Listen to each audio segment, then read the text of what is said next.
오늘 우리에게 주시는 하나님 말씀은 신약성경 340쪽 디모데전서 4장 7절 8절 말씀입니다. 디모데전서 4장 7절 8절 말씀 보겠습니다. 신약성경 디모데전서 4장 7절 8절 말씀, 제가 말씀을 봉독하겠습니다. 망령되고 허탄한 신화를 버리고 경건에 이르도록 내 자신을 연단하라. 육체의 연단은 약간의 유익이 있으나 경건은 범사에 유익하니 금생과 내생에 약속이 있느니라. 아멘. 할렐루야. 여러분 반갑습니다. 저는 개인적으로 성경에 나오는 성경 인물들의 삶들을 이렇게 한 번씩 묵상할 때가 있습니다. 아브라함, 그리고 또 야곱, 또 요셉, 그리고 모세, 다윗, 그리고 바울, 이런 분들의 삶을 이렇게 성경을 통해서 깊이 한번 묵상해 보니까요, 공통점이 있더란 겁니다. 그게 뭐냐면은 성경에서 가장 위대한 신앙의 인물들의 삶을 보니까요, 그들은 태어나서 죽을 때까지 한평생 문제 없는 날들이 없더라는 거예요. 아브라함도 야곱도 모세도 그렇고요, 다윗도 그렇고 바울의 삶도 그렇고, 가만히 보니까요, 그들의 삶은 한평생 문제 없는 날이 없어요. 늘 수고와 슬픔, 험악한 세월을 보내는 삶이 바로 성경에서 나오는 우리 인생이더라는 거예요. 오늘 세상에 수고하고 무거운 짐을 지고 오신 성도 여러분, 여러분 기억하셔야 됩니다. 여러분의 인생에 한 날도 아무 문제 없는 날은 없을 것입니다. 내일은 내 인생에 문제가 없겠지, 절대 그런 날 오지 않아요. 중요한 것은 정말 문제와 수고와 슬픔이 가득한 세상인 것은 분명히 인식하되, 그 가운데 하나님께서 우리에게 이렇게 은혜 자리를 배설해 주신 겁니다. 수고하고 무거운 짐을 지고 살아가는 저 여러분들에게 이렇게 주일마다 교회에 나와서 하나님의 그 위로를 받고 하나님의 말씀을 들으면서 힘을 얻고 다시금 주의 성령으로 회복되고 말씀을 통해서 다시 내가 치유되고, 이런 일들을 하나님께서 우리에게 허락해 주신 거예요.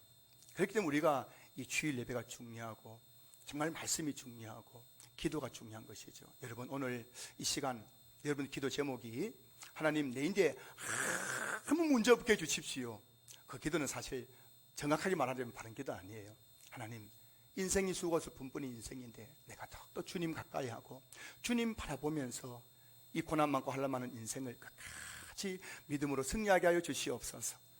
오늘 또 이번 한 주간 살아갈 수 있는 힘을 주시고 은혜 주시고 내게 복을 주시옵소서. 이렇게 기도하면서 이 예배를 사모하는 우리 모든 성도들 될 수 있기를 주의 이름으로 축복합니다.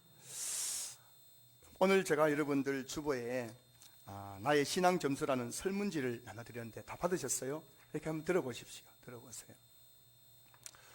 다 펴서 한번 보시기 바랍니다. 보시고, 이 설문지에는 10가지 이제 질문이 나오는데요, 이 10가지 질문에 여러분들이 이제 0부터 10까지 이제 숫자가 있어요. 그 질문 하나 읽으시고 거기에다가 전혀 그렇지 않다 하는 분들은 0, 나는 많이 그렇다는 분들은 10, 이렇게 점수를 이제 매기는데, 표시하는데, 여기 나오는 이 10가지 질문을 통해 여러분의 현재 신앙 점수를 대략적으로 확인할 수 있지 않을까 싶습니다. 물론 여러분의 신앙을 이 10가지 질문 가지고 단정할 수는 없습니다. 하지만 여러분의 신앙이 이 10가지 질문의 범주를 벗어나지도 않을 것 같아요. 여기에 나오는 이 10가지 질문을 한번 여러분들이 오늘 예배 드리시면서, 설교 들으시면서 체크하셔야 됩니다. 그리고 어떤 분들 벌써 다 아마 예배 전에 체크하신 분도 계실 거고요, 또 집에 가지고 가셔서 꼭 한번 이 내용을 한번 체크해 보시기 바랍니다. 각 질문마다 나는 몇 점짜리인가 한번 질문해 보셔가지고 나의 신앙 점수를 한번 매겨보시기 바랍니다.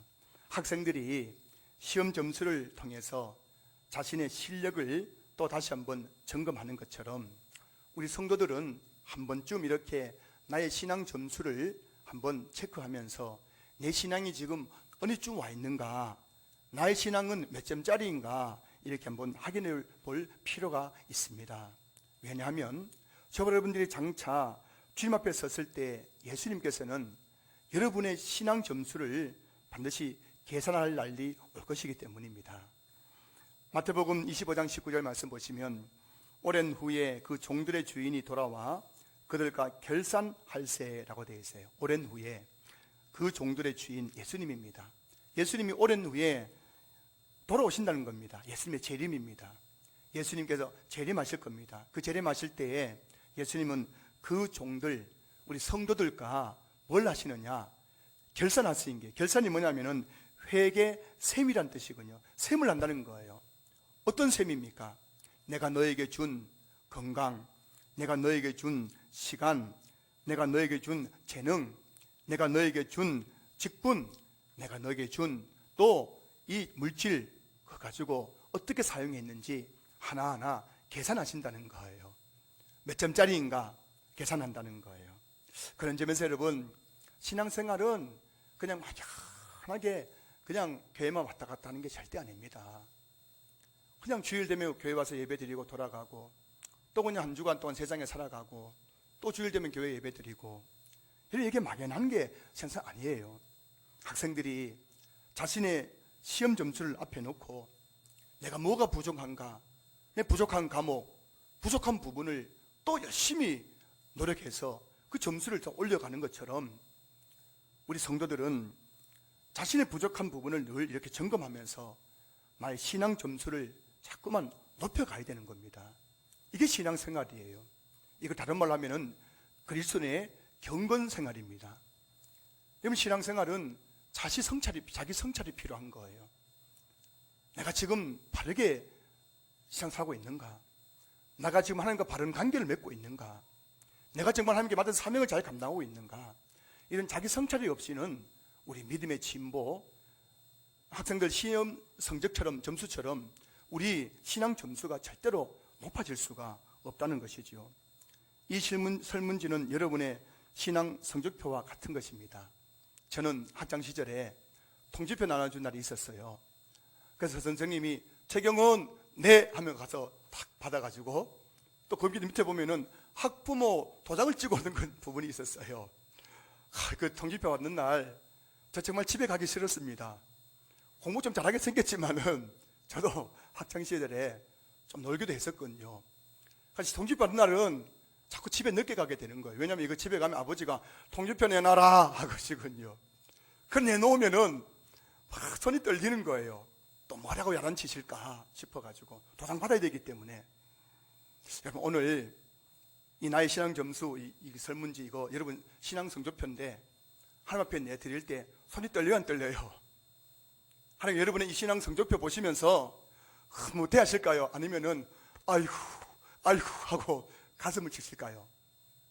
오늘 이 설교를 통해 나는 몇 점짜리 성도인가? 나는 몇 점짜리 직분자인가? 나는 몇 점짜리 사명자인가? 여러분의 신앙을 한번 점검해 볼 수 있기를 바랍니다. 그래서 오늘은 나의 신앙 점수라는 제목으로 한번 제목을 붙여봤어요. 설교 제목, 나의 신앙 점수. 여러분, 오늘 꼭 이거 가져가셔가지고 오늘 주간 예배 중에 설교 들으면서 체크하셔야 됩니다. 보시면서. 그래서 여러분, 내가 몇 점짜리 지금 나의 신앙 점수가 지금 현재 몇 점인가? 여러분 한번 점검해 보셨으면 좋겠어요.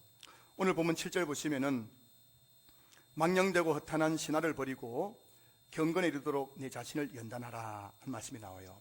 여기 경건이라는 단어가 나옵니다. 경건이라는 단어를 쉽게 말하면은 신앙 점수라고 할 수 있어요. 신앙 점수. 이 사람이 경건하다라는 것은, 참 어떤 성도님이 경건하다라는 분은 여기 나오는 10가지 질문에 답을 이제 점수를 매겨보면 분명 그분은 점수가 높을 거예요. 그런데 어떤 분을 가리켜서 저분은 참 경건하지 못하다 하는 분이 계신다면 그분이 여기다 10가지 질문에 점수를 매겨보면 분명히 그 점수가 형편없을 겁니다. 그 경건이라는 것은 다른 말로 하면은 신앙 점수, 나의 지금의 신앙 점수가 몇 점인가 라는 말로 그렇게 우리가 해석할 수도 있다는 것이죠. 오늘 본문에 보면은 경건에 이르도록 내 자신을 연단하라 라는 말이 나오는데, 경건에 이르도록, 다시 말하면 신앙 점수가 높아질 수 있도록 내 자신을 연단하라, 그런 의미이기도 한 거예요. 여러분 오늘 이 점수를 한번 확인하시고 여러분들이 앞으로는 이 신앙 점수를 점점 높아질 수 있도록 그렇게 살아가는 성도들 될 수 있기를 바랍니다. 근데 여러분 7절 말씀 속에는 경건에 이르기 위해서 필요한 두 가지를 우리에게 말씀해 주고 있어요. 여러분 경건에 이르도록 우리가 정말 신앙 점수가 높아지려면 어떻게 해야 되는가? 오늘 본문에 첫 번째 뭐라고 되어 있냐면은 경건에 이르기 위해서는 버릴 것을 버려야 된다라고 말씀하고 있습니다. 버릴 것을 버려라. 자, 오늘 7절 말씀 보면은 망령되고 허탄한 신화를 버리고라고 되어 있어요. 그 다음에 뭐라고 나옵니까? 경건에 이르도록. 경건에 이르기 위해서 뭘 버려야 된다고요? 망령되고 허탄한 신화를 버려야 된다는 거예요. 여기서 망령되고 허탄한 신화라는 이 단어를 쉬운 성경이라는 그 성경에는 이렇게 번역하고 있습니다. 하나님의 진리와는 다른 어리석은 이야기라고 되어 있어요. 망령되고 허탄한 신화라는 것은 하나님의 진리와는 다른 어리석은 이야기라는 것입니다.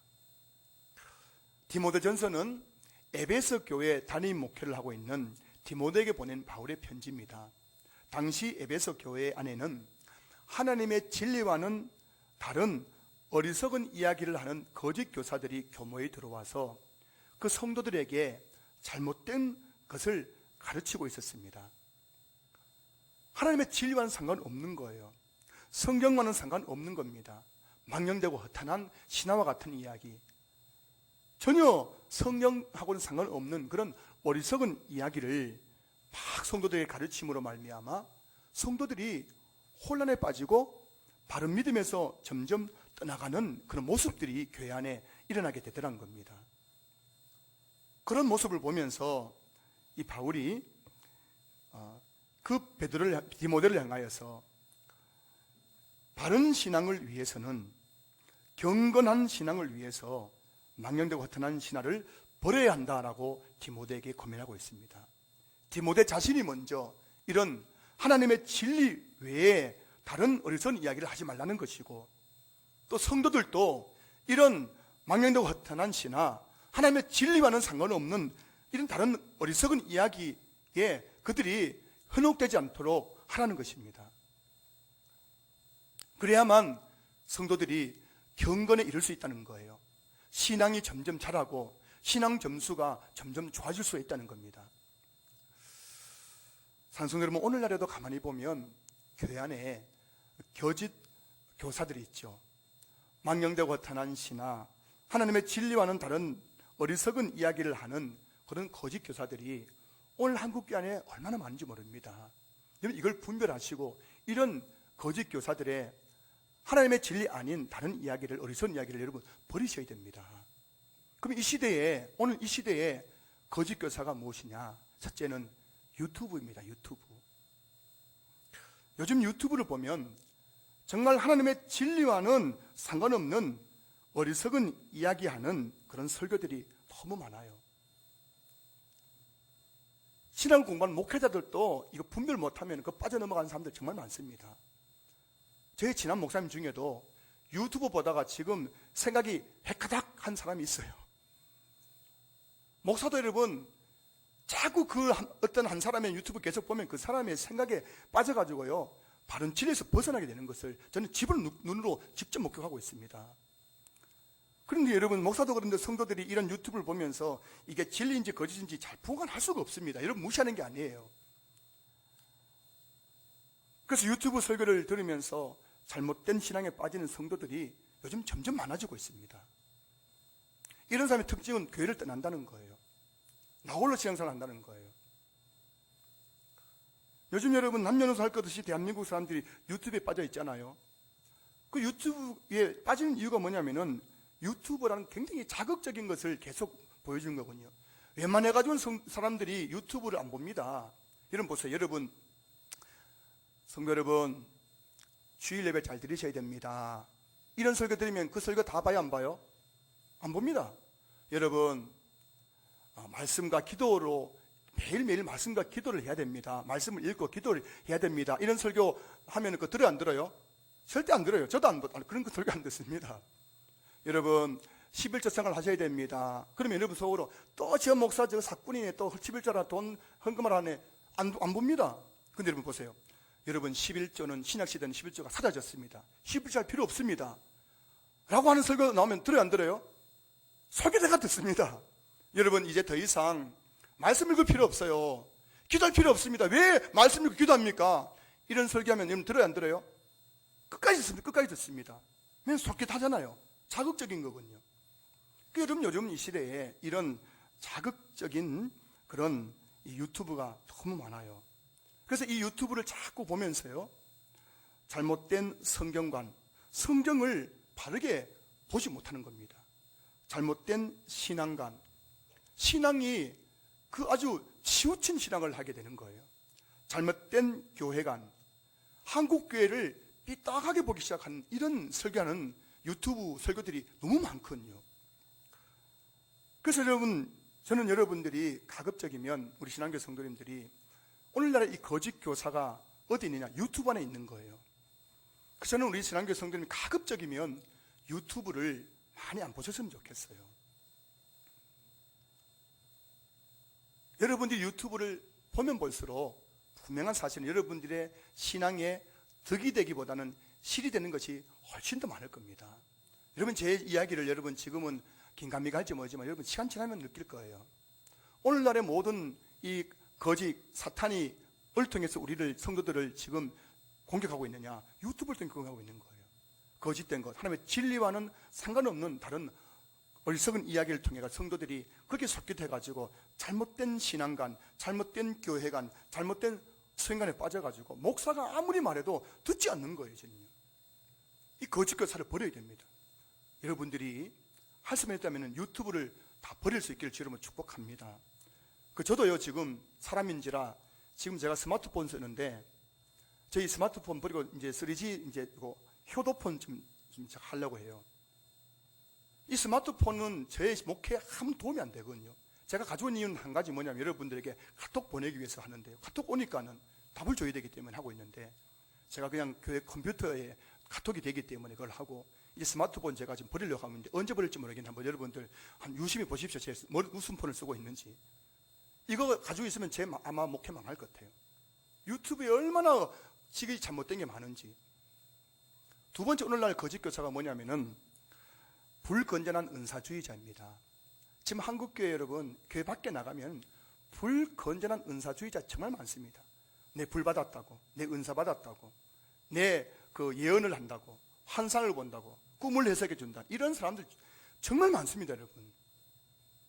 여러분 그런 사람들 함부로 만나다가 여러분들 정말 바르면서 떠나버리는 거예요. 바르면서 떠나버리는 거예요. 잘못된 그냥 이 잘못된 신앙에 빠질 경우 굉장히 많습니다. 그럼 제발 부탁드리는 여러분 교회 밖에서 뭐 그 사람 병 잘 고친다더라, 그 사람 예언한다더라, 환상을 본다더라, 꿈을 해석해 준다더라, 능력이 대단하더라, 이런 사람들은 절대 여러분 가까이 하시면 안 됩니다. 교회 밖에서 그런 사람 만나면 교회 안에서는 상관없어요. 교회 안에서는 제가 있고 우리 성도들이 계시기 때문에 여러분 신앙을 보호해 줄 수 있지만 교회 밖에서 여러분 이런 사람들 만나면은 여러분 반드시 여러분들은 잘못된 신앙에 빠질 가능성이 굉장히 많아요. 그 여러분들 교회 밖에서 뭐 대단한 사람이 있다 하더라, 그거 버리셔야 돼요. 버리셔야 돼요. 여러분 최경훈 목사보다 더 대단한 사람이 어디 있습니까? 인정하시면 아멘. 그럼 속으로 지금 웃기고 있네. 여러분 나중에 후회하실 겁니다. 나중에 후회하실 거예요. 세 번째 오늘날의 거짓 교사가 뭐냐면 바로 무자격 목회자들입니다. 지금 대한민국에 무자격 신학을 제대로 하지 않는 목회자가 너무 많아요. 요즘 여러분 우리나라에는 3개월, 6개월 신학 공부해서 목사 안수 주는 그런 사이비 신학교 정말 많습니다. 여기 그냥 막 장로님들, 권사님들, 막 집사님들 가가지고요 3개월 전에 집사님인데 3개월 후에 목사님 되어 있는 거예요. 6개월 전에 분명히 그분이 장로님인데 어느 날 보니까 나 목사입니다 하고 찾아오는 거예요. 이런 분들이 여러분 6개월 신학 공부해가지고 목사 될 수 없습니다. 신학 공부라는 것은 정말 방대한 것이군요. 저도 지금 또 신학 공부하고 저는 부족하게 공부하고 있어요. 목사는 평생 신학 공부해야 되는 사람이거든요. 그렇기 때문에 3개월, 6개월 해가지고 공부하고 목사 된 사람들은 제가 죄송한 말씀이면 사이비 목사예요. 이런 한국교회 지금 사이비 목사들이 계속 배출되고 있습니다. 계속 배출돼요. 명함에 그냥 목사예요, 목사. 하지만 바르게 성경 해석할 수가 없습니다. 여러분은 기억하셔야 됩니다. 교회 밖에서 목사라고 다 따라가시면 안 됩니다. 저분 목사님인데 저분 대단하다 따라가시면 여러분들 큰 거 다치십니다. 버리셔야 되는 거예요. 오늘 디모데가 에베소 교회 당시, 오늘 본문에는 에베소 교회 당시에 그 에베소 교회 안에 거짓 교사들이 하나님의 진리와는 상관없는 다른 어리석은 이야기를 하면서 망령되고 허탄한 신화를 가지고 성도들을 미혹해가지고 바른 진리, 바른 신화에서 자꾸만 벗어나게 만들었던 것처럼 오늘날에도 너무나 많은 성도님들이 이 거짓 교사, 망령되고 허탄한 신화로 말미암아 한국교회가 신학이 사라져버린 거예요. 이제 바르게 목회하는 설교자가 이상하게 느껴지는 겁니다.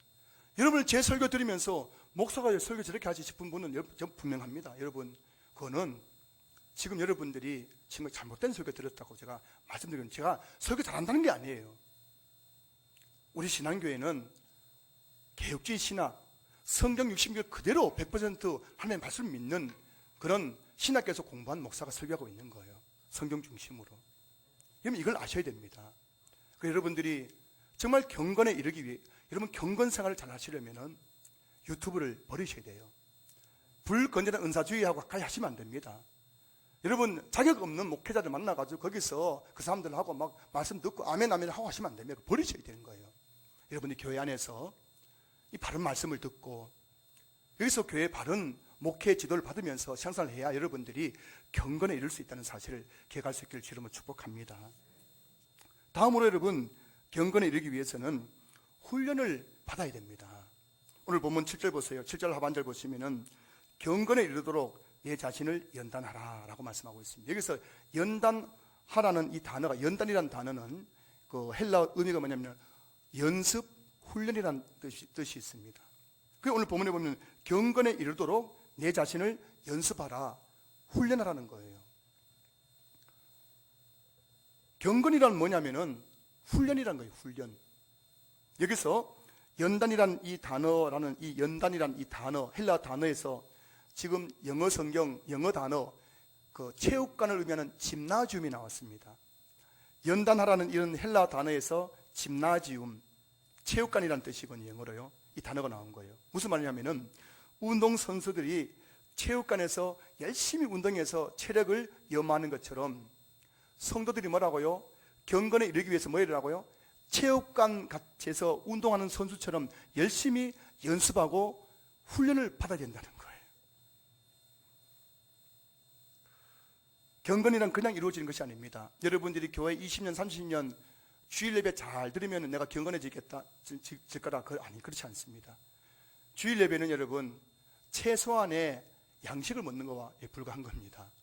내 생명을 유지하기 위해서 최소한의 양식이 공급되는 것이 주일 예배라면은 그 주일 예배의 모든 시간들 속에서 경건을 연습하고 훈련할 때 우리 믿음이 근육이 생기고 우리 믿음이 성장하면서 경건에 이르게 된다는 것이죠.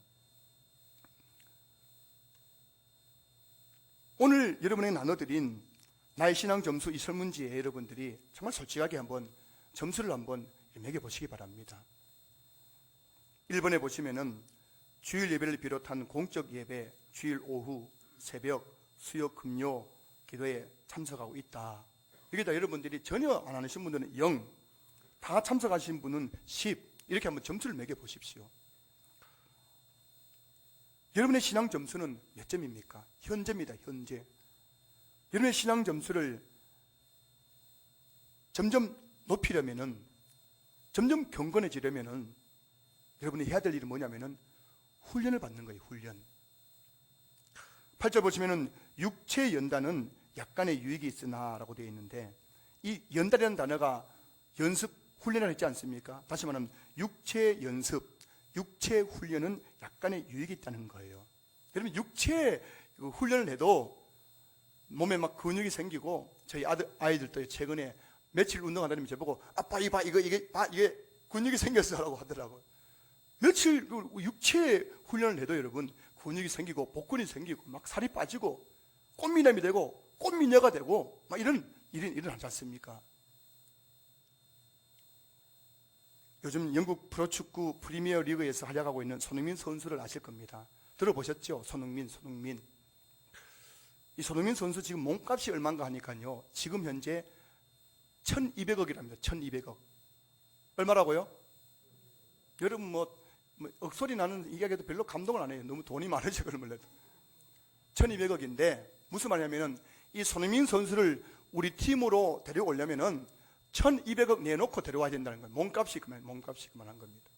근데 여러분 2009년도에 이 손흥민 선수가 독일의 함부르크라는 팀에 입단할 때 몸값이 얼마냐면은 2억에서 2억. 11년 전입니다. 12년 전이었죠. 12년 전에 손흥민 선수 몸값이 2억이었는데 12년 지난 이후에 몸값이 얼마나 됐다고요? 1200억으로 천정부지로 뛰어버렸습니다. 어떻게 이렇게 몸값이 올라갔을까? 보니까 손흥민 선수 이런 말을 하더라고요. 저는 축구를 위해서 은퇴할 때까지 결혼을 하지 않기로 했습니다 라고 하더라고요. 그의 머릿속에는 축구밖에 없고요. 늘 축구를 생각한답니다. 그리고 시간만 나면 뭐라고요? 운동장에 나가서 골 차는 연습. 그래서 보니까 손흥민 존이라고 있대요. 손흥민이 거기에 가서 골 차면 거기다 골이 된대요.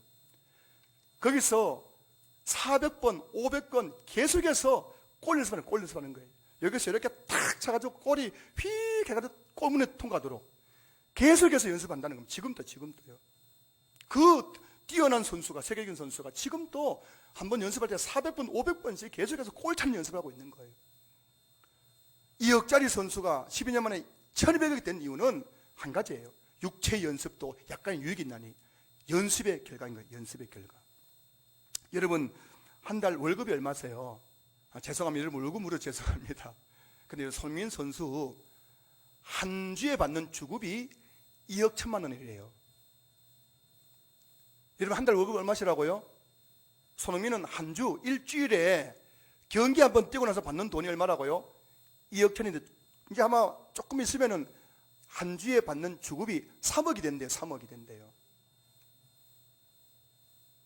손흥민 선수 얼마나 대단한 선수인지 아시겠죠? 여러분들이 1년 동안 열심히 해도 요즘 연봉 1억 되는 게 쉽지 않잖아요. 손흥민 선수는 일주일 축구하고 나서 받는 돈이 뭐라고요? 2억 1천만 원, 곧 3억 된대요. 정말 대단한 선수 아닙니까? 그런데 그 팀에요, 손흥민 선수 팀에 한 주에 주급을 5억 받는 선수가 있대요. 그게 누구냐면 가레스 벨이라는 선수인데 이 선수가 한 주에 얼마 받는다고요? 축구 한 게임하고 나면 얼마 받는다고요? 통장에 5억씩 꼬박꼬박 들었는데요. 5억씩. 근데 이 가레스 벨이라는 선수가요 2013년도에 몸값이 1700억이었답니다. 손흥민은 2021년도에 몸값이 1200억인데 가레스 베일은 2013년도에 벌써 8년 전에 몸값이 얼마였다고요? 1700억. 정말 세계 그 당시에 최고의 몸값이었다고 합니다. 최고의 몸값을 받고 레알 마드리드라는 팀에 입단했는데요. 그때부터 이 가레스 베일이 나는 세계 최고의 선수다 하는 그런 자부심일까요? 교만 때문에 그때부터 어떻게 했냐면은 시간만 나면 골프 치러 가는 거예요. 축구 선수가 어디 있다고요? 골프 치고 있는 거예요. 그리고 감독하고 마음에 안 맞으면 감독하고 싸우고 나서는 그 다음부터 훈련에 참석하지 않는 거예요. 훈련 받지 않는 거예요. 그러니까 점점 기량이 떨어지는데 지금은 어느 팀에도 이 가레스 베일을 데려가려고 하지 않는 겁니다. 여러분 한 주에 주급 2억 받는 손흥민 선수가 지금 현재 이번 리그에서 이번 그 시즌에서 12골 6도움을 지금 달성했어요. 그런데 가레스 베일은 한 주에 5억 받는 그 가레스 베일이 지금까지 경기에 나가지고 단 한 골밖에 못 넣었다는 겁니다. 가면 갈수록 성적이 오르고 몸값이 오르는 손흥민 선수, 세계 최고였지만 가면 갈수록 기량이 떨어지고 몸값이 떨어지고 있는 가레스 베일, 두 사람의 차이는 한 가지입니다. 뭐라고요? 훈련, 따라하세요. 훈련. 8년 전에 세계 최고의 선수였다 할지라도 오늘 내가 훈련하지 않으면 그 사람은 세계에서 형편없는 축구 선수로 전락할 수밖에 없다는 거예요. 여러분 신앙생활도 똑같다는 겁니다. 8절 보십시오. 경건은 범사에 유익하니 금생과 내생에 약속이 있느니라. 여러분 이 경건 다음에 뭐냐면 경건의 연습이 있다. 경건의 연단은 범사에 유익하니란 말이거든요. 그 연단 뜻이 연습과 훈련했지 않습니까? 사실 경건의 연습과 훈련은 범사에 유익하다는 거예요. 경건도 뭐라고요? 훈련의 결과라는 것입니다. 여러분들이 여기 지금 나오는 이 나의 신앙 점수, 이게 점수 매겨가지고 몇 점 나오잖아요. 그 몇 점 나오는 것은 여러분들이 그동안 훈련한 만큼 나올 것입니다. 나는 훈련도 안 했는데, 애가 공부도 안 했는데 100점 맞는 경우가 없잖아요. 나는 경건에 훈련하지 않았는데 막 점수가 막 100점 나올 수가 없는 거예요. 여러분이 지금 어떻게 경건에 훈련하고 있는지 결과가 이 나의 신앙 점수에 고스란히 나온다는 말씀입니다. 여러분의 신앙의 전성기는 언제였습니까? 어떤 분은 목사님 저도 한때는 정말 열심히 교회 다녔고요. 열심히 봉사했고요. 열심히 예배드렸고요. 열심히 언제요? 한 10년 전에요. 10년 전에. 10년 전에 나도 내 신앙의 전성기였다는 거예요. 그 지금 뭐란 말입니까? 내가 10년 전에 나의 신앙의 전성기였단 말은 지금까지 10년 동안 그분은 경건 훈련 받지 않았다는 증거예요. 저와 여러분들이 바른 신앙생활을 하게 되면은 신앙의 전성기는 늘 현재 오늘이 내 신앙의 전성기가 될 수밖에 없습니다. 내가 지금 경건의 훈련을 지금 열심히 하고 있는데, 내가 지금 경건의 연습을 열심히 하고 있다면은 지금이야말로 내 신앙의 전성기가 될 수밖에 더 있겠습니까? 내가 경건의 연습을 열심히 하면 내가 지금 말씀의 은혜 받고 기도의 은혜 받고 사명감 나가고 직분감 나오고 내 신앙 점수가 전성기가 될 수밖에 없는 거예요. 저는 여기 계신 우리 성도님들의 신앙의 전성기가 오늘이 될 수 있기를 주님으로 축복합니다. 10년 후도 아니고 10년 전도 아니고 오늘 내 신앙의 전성기입니다라고 말할 수 있는 성도들 될 수 있기를 주의 이름으로 축복합니다. 8절 말씀을 다시 보시면 8절 경건은 범사에 유익하니 금생과 내생에 약속이 있느니라. 여러분 경건의 훈련을 하게 되면은 금생에도 유익이 있잖아요. 우리 열심히 경건 훈련을 하면은 이 성령의 열매를 맺고 신앙이 성숙하게 되고 또 주님께 주시는 그 은혜와 복을 누리게 되는 겁니다. 뿐만 아니라 오늘 우리가 경건의 연습과 훈련을 열심히 하면 여러분 내생 즉 천국에서도 주님께 칭찬받을 뿐만 아니라 상급을 받게 되는 거예요. 천국에서의 상급은 오늘 이 땅에서 우리의 경건의 훈련의 결과라는 사실을 기억하셔야 됩니다. 여러분이 얼마나 경건한 삶을 살아가느냐, 그가 여러분 그 결과가 천국에서의 상급으로 나타나는 거예요. 주님의 칭찬으로 나타난다는 것입니다. 저는 여러분들이 이 땅에서 잘 먹고 잘 사는 해같이 빛나는 인생이 아니라 반짝반짝 빛나는 인생이 아니라 천국에서 해같이 빛나는 인생 될 수 있기를 주님으로 축복합니다. 천국에서 칭찬받고 천국에서 상급받고 면류관을 받고 이런 성도 될 수 있기를 주님 축복합니다.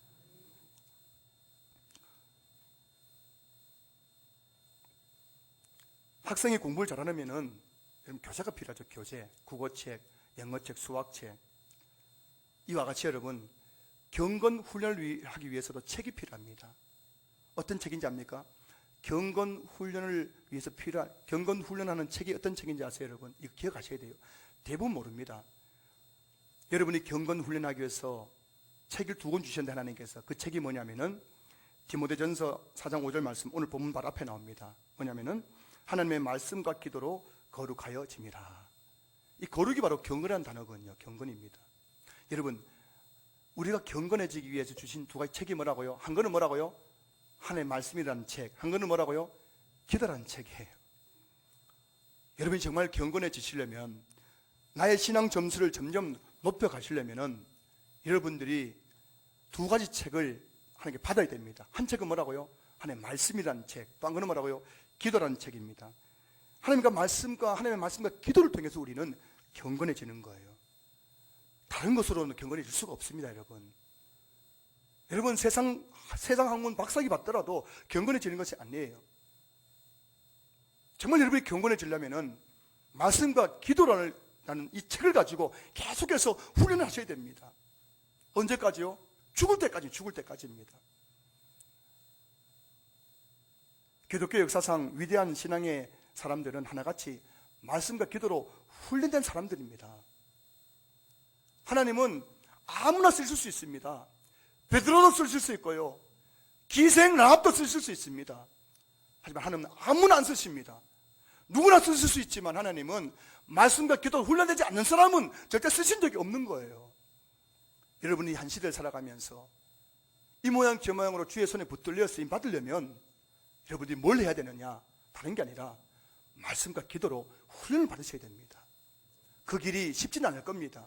운동선수가 태릉 선수촌에서 올림픽 참전하는 선수들이 매일매일 운동하는 건 쉬운 일이 아닙니다. 중간에 포기하고 싶을 때가 한두 번이 아니래요.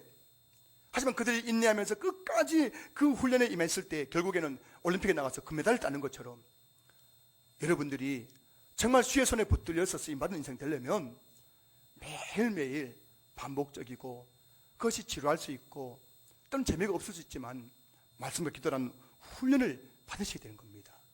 그럼 어느 순간 하나님께서 여러분들을 권능의 손으로 붙잡으시고 여러분들 그 한 시대의 아름다운 이름으로 여러분을 사용하실 줄로 믿습니다. 우리 목사님은 왜 설교를 못할까라는 책이 있어요. 자, 이 책을 소개하면서 참 제가 많이 뜨끔한 거는 여러분 지금 속으로 우리 목사님 왜 저렇게 설교 못할까 그런 생각하실까 봐 제가 이 책을 소개하기 좀 부끄러운데 여러분 그런 생각 제발 하지 마세요. 하지 마시고 책만 좀 소개하겠습니다. 여러분 우리 목사는 왜 설교를 못할까요? 왜 목사님이 설교 못합니까? 그 책의 내용이 한 가지입니다. 이유는 성경을 안 보기 때문이에요. 목사님 중에는 신학 박사, 무슨 성교학 박사, 목회학 박사 많잖아요. 10년의 박사학위 받았는데 오늘 내가 설교하는데 10년 전 공부했는 거 그거 우려먹고 있으니까 설교가 잘하겠어 못하겠어요? 안 되는 겁니다.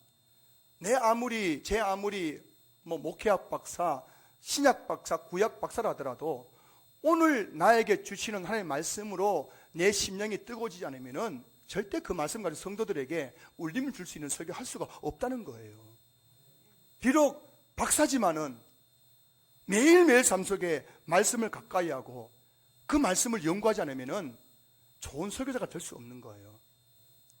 사도행 6장 보면은 초대교회 사도들이 구제를 열심히 했습니다.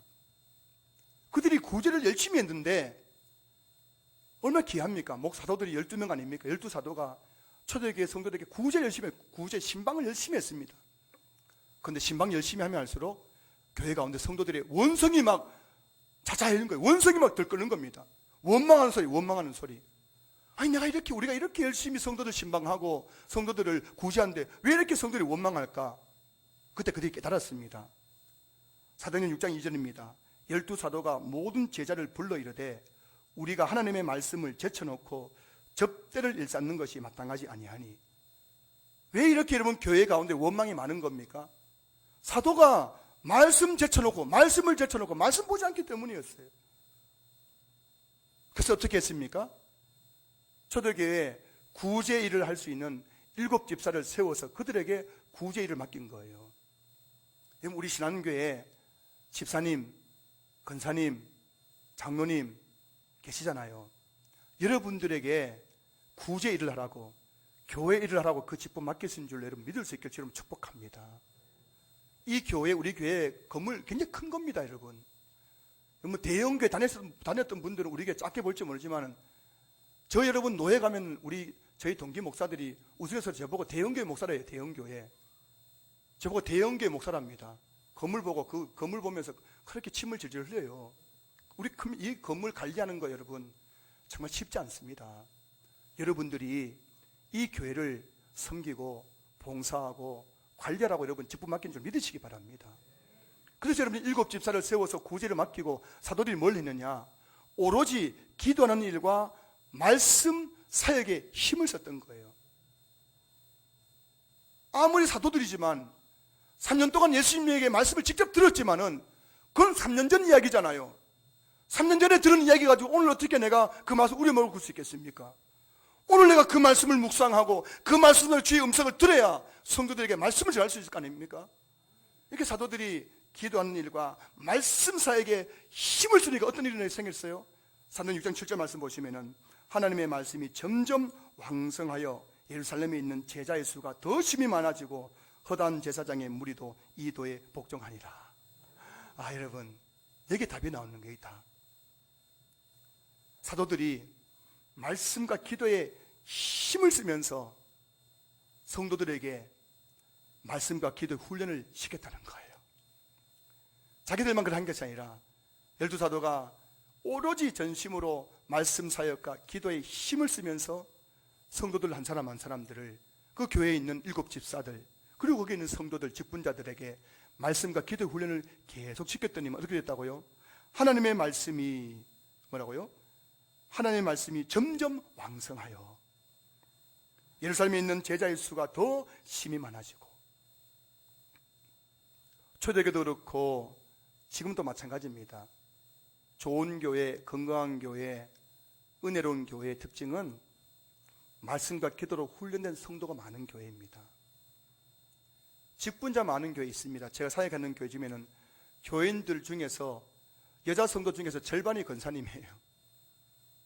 남자 성도 중에 절반이 장로이거나 안집사인 교회에 제가 있었습니다. 여러분, 직분자 많다고 교회가 은혜로운 교회 아닙니다.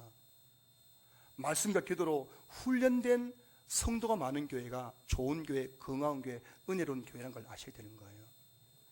훈련받지 않는 여러분, 훈련받지 않는 직분자는 자격 없는 의사와 같습니다. 여러분, 의사 자격이 없는 의사가 환자 치료하면요, 그 환자 죽이거나 그 환자 지금 그 병들게 만듭니다.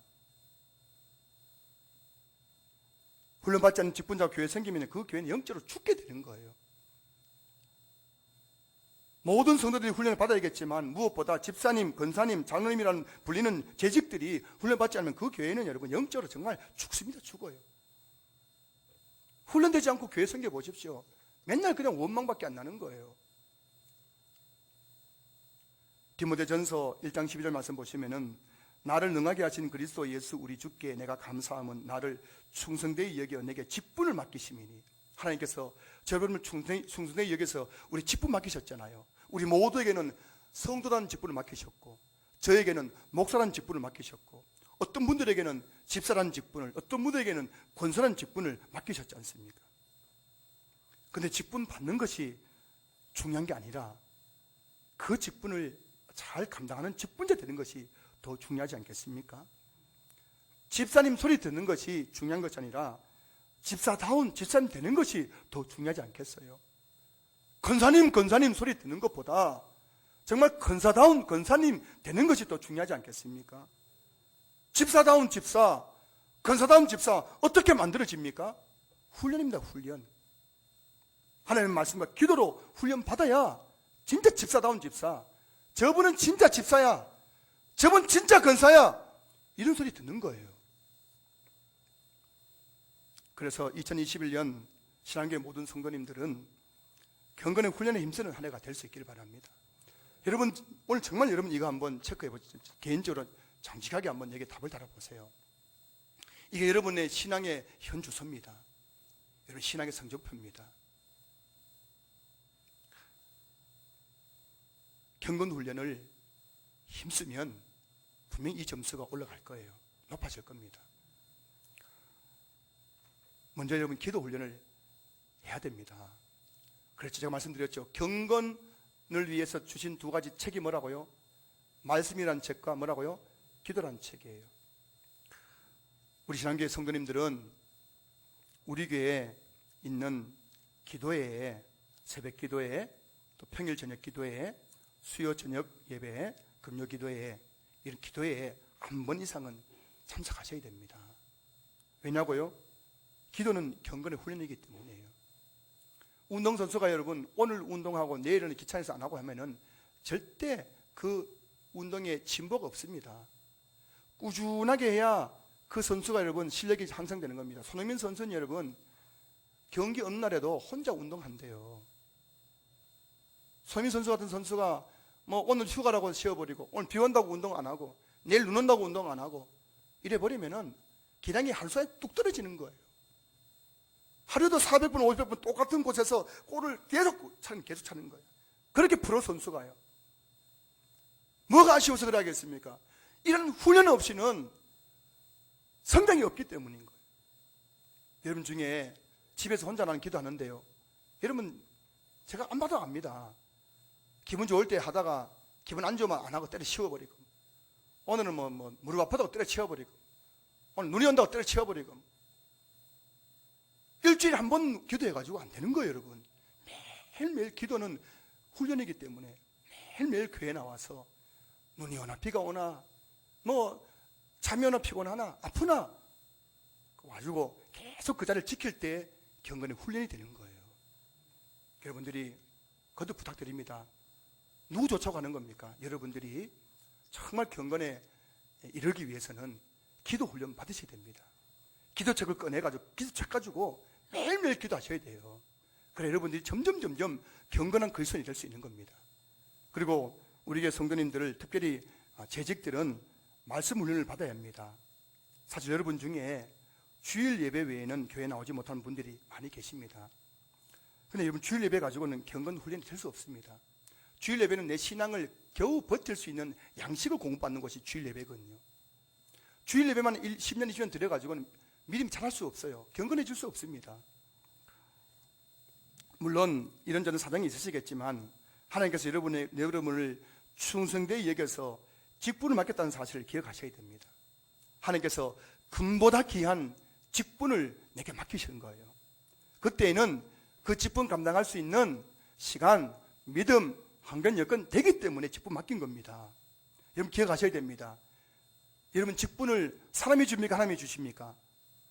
하나님이 주시는 겁니다. 사람을 통해서요. 여러분 중에 아무도 자격 없이 직분 받은 분 아무도 없습니다. 하나님께서 할만하기 때문에 직분을 맡기신 거예요. 그 직분을 감당할 수 있기 때문에 맡기신 겁니다. 그런데 여러분 말씀 훈련 받지 않으면 절대 좋은 직분자가 될 수가 없습니다. 제가 여러분 목사가 뭐냐면 목사는 곧 교사입니다. 목사가 해야 될 가장 중요한 것은 뭐냐면 교사, 말씀을 가르치는 사역이에요. 제가 여러분 그 사명을 받았기 때문에 여러분들을 그냥 여러분들을 방치할 수가 없습니다. 정인이 사건에 정인이 알죠? 정인이 사건처럼 방치할 수가 없는 거예요. 입양된 아이를 방치하는 것처럼 여러분 방치할 수 없습니다. 하나님께서 여러분 한 분 한 분들 너무나 보배고 존귀한 하나님의 자녀이기 때문에 여러분의 양무리를 제게 맡겨주셨는데 제가 그냥 저도 편하게 목회할 수 있겠죠. 주일 오면 오고 말면 말고 저는 잘 설교나 하고 되겠지만 그럼 저는 나중에 주님 앞에 섰을 때 결산할 때 책망받게 되는 거예요. 목사는 교사이기 때문입니다. 그래서 다음 주부터 우리 교회에 재직 훈련을 하려고 합니다. 재직 훈련. 재직이란 뭐냐면은 서리 집사, 또 안수 집사, 권사, 장로, 협동 다 포함해서 이분이 재직입니다. 7세 이상 되신 분들은 재직이 아니에요. 재직은 서리 집사로부터 시무하시는 이 모든 직분자들, 중자들이 재직인데 다음 주부터 우리 교회에 재직 훈련을 하려고 해요. 코로나 상황 때문에 대면에서 말씀을 가르칠 수 없기 때문에 비대면으로 12주 동안 재직 훈련을 하려고 합니다.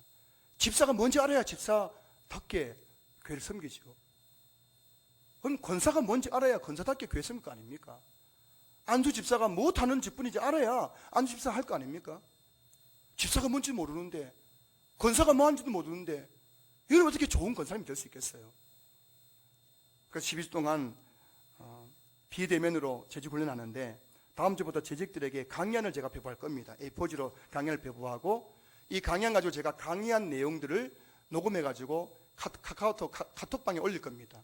여러분이 다음 주부터 이거 한 장씩 받으셔가 집에 가셔가지고 제가 올려드린 강의안 가지고 그 강의 내용을 들으면서 이걸 보시고 공부를 하시는 거예요. 거기다 또 빈칸에 답을 다시는 겁니다. 그래가지고 이거를 제출해 주셔야 되는 겁니다. 부탁드립니다. 이거 강연은 아닙니다. 하지만 여러분은 왜 이렇게 하느냐? 여러분의 경건 훈련을 위해서 그러는 거예요. 여러분이 장차 주님 앞에 섰을 때에 좋은 점수 받고 주님께 칭찬받게 하기 위해서 그런 겁니다.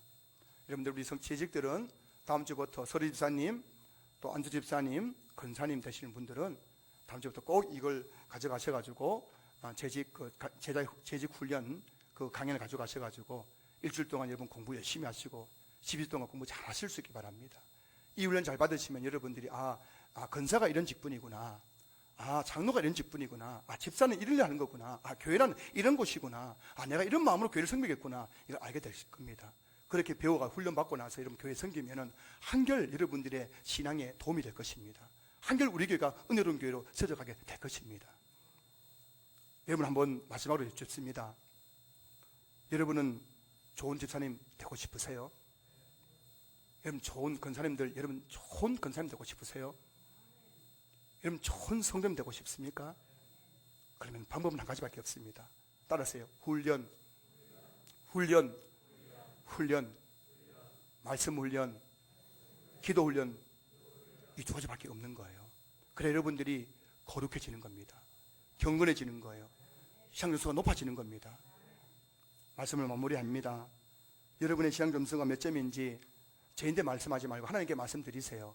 하나님 저 몇 점짜리예요. 여러분 오늘 나는 이 신앙 점수를 잘 작성해서 그 점수를 보면서 나는 성도로서, 나는 직분자로서 이 점수가 합당한 점수인가 스스로를 냉철하게 한번 돌아볼 수 있기를 주님으로 축복합니다. 이곳에는 우리 모든 성도님들이 우리 신앙교회에서 말씀과 기도라는 경건의 훈련을 잘 받으셔서 여러분들의 신앙이 점점 자라고 여러분의 신앙 점수가 점점 높아져 갈 수 있기를 주 이름으로 축원합니다. 축원합니다. 축원합니다.